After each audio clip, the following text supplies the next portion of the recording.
देख रहे हैं एसपीएन 9 न्यूज। मैं हूं रोहित वर्मा। पश्चिम बंगाल में भाजपा प्रमुख जेपी नड्डा पर हमले के बाद राजनीतिक घमासान तेज हो रहा है। कार्यकर्ता तो पहले ही हिंसा का शिकार हो रहे थे। अब भाजपा और तृणमूल के विवाद की आंच प्रशासनिक अधिकारियों तक भी पहुंचने लगी है। भाजपा प्रमुख नड्डा पर हुए हमले के बाद केंद्रीय गृह मंत्रालय ने उनकी सुरक्षा के लिए जिम्मेदार 3 वरिष्ठ आईपीएस अधिकारियों को डेपुटेशन पर दिल्ली बुला लिया, लेकिन राज्य सरकार ने उनको रिलीज करने से इनकार कर दिया है। बीते 2 दिनों के दौरान भाजपा के 2 कार्यकर्ताओं की हत्या के बाद तनाव बढ़ रहा है। बीजेपी ने इसके लिए ममता बनर्जी की तृणमूल पार्टी को जिम्मेदार ठहराया है। लगातार तेज होते विवाद के बीच गृह मंत्री अमित शाह 2 दिन के दौरे पर 19 दिसंबर को कोलकाता जाएंगे। चुनावों से पहले बढ़ती हिंसा को देखते हुए भाजपा ने राज्य में तत्काल केंद्रीय बलों की तैनाती की मांग उठाई है। बीते सप्ताह बीजेपी अध्यक्ष जेपी नड्डा के काफिले पर तृणमूल कार्यकर्ताओं, कांग्रेस के कार्यकर्ताओं के कथित हमले के बाद से पश्चिम बंगाल की राजनीति में भूचाल आ गया। उस मुद्दे पर केंद्र सरकार ने राज्यपाल के अलावा राज्य सरकार से रिपोर्ट तो मंगाई ही। मुख्य सचिव आलापन बनर्जी और पुलिस महानिदेशक वीरेंद्र को 14 दिसंबर को दिल्ली पहुंचने के लिए भी समन भेजा था, लेकिन सरकार ने उनको भेजने से मना कर दिया। उसके बाद केंद्र ने उन 3 वरिष्ठ आईपीएस अधिकारियों को डेपुटेशन पर दिल्ली पहुंचने को कहा है, जो दक्षिण 24 परगना जिले में सुरक्षा के लिए जिम्मेदार थे। वहीं नड्डा के काफिले पर पथराव किया गया था, लेकिन राज्य सरकार ने केंद्रीय गृह मंत्रालय को भेजे पत्र में साफ कर दिया है कि उनको दिल्ली नहीं भेजा जाएगा। इस मुद्दे पर केंद्र और राज्य सरकार आमने सामने हो गए। केंद्रीय सेवा नियमों के मुताबिक किसी अफसर को केंद्र सरकार में डेपुटेशन पर भेजने के लिए राज्य सरकार की ओर से अनापत्ति प्रमाण पत्र यानी एनओसी जरूरी होता है, लेकिन उस मुद्दे पर केंद्र और राज्य सरकार में असहमति की स्थिति में केंद्र के फैसले को लागू करना राज्य की मजबूरी हो।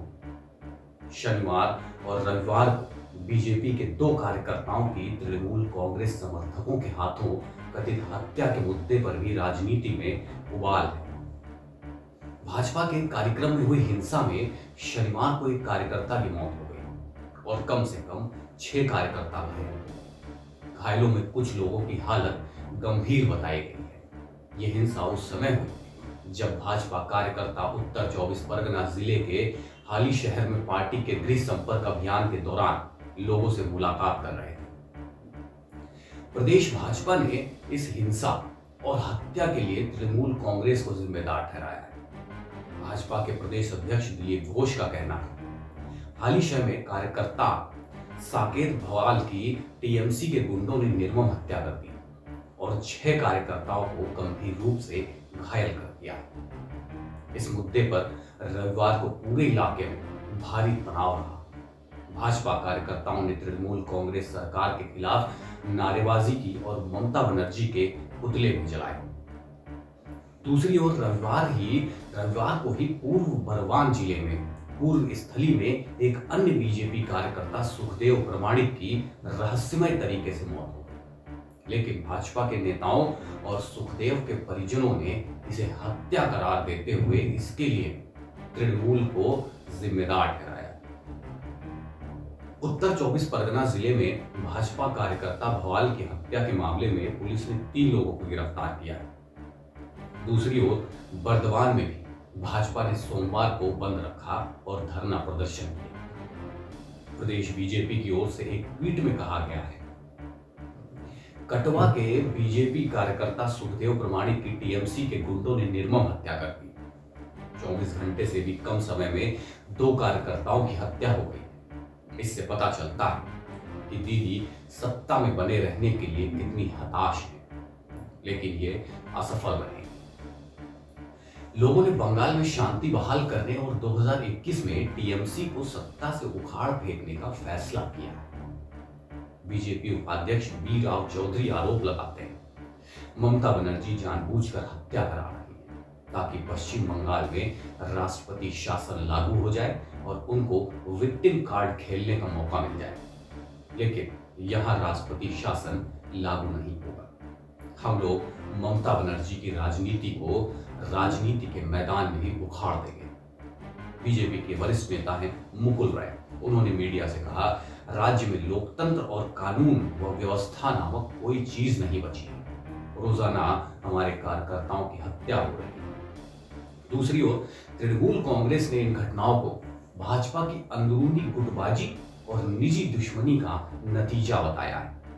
पार्टी के वरिष्ठ नेता व शहरी विकास मंत्री फिरहाद हकीम कहते हैं, हमारी पार्टी हिंसा और हत्या की राजनीति पर भरोसा नहीं करती। भाजपा के लोग खुद माहौल बनाने के लिए हिंसा को बढ़ावा दे रहे हैं। जेपी नड्डा पर हमले के बाद मुख्यमंत्री ममता बनर्जी ने भी इसे बीजेपी की नौटंकी करार दिया था।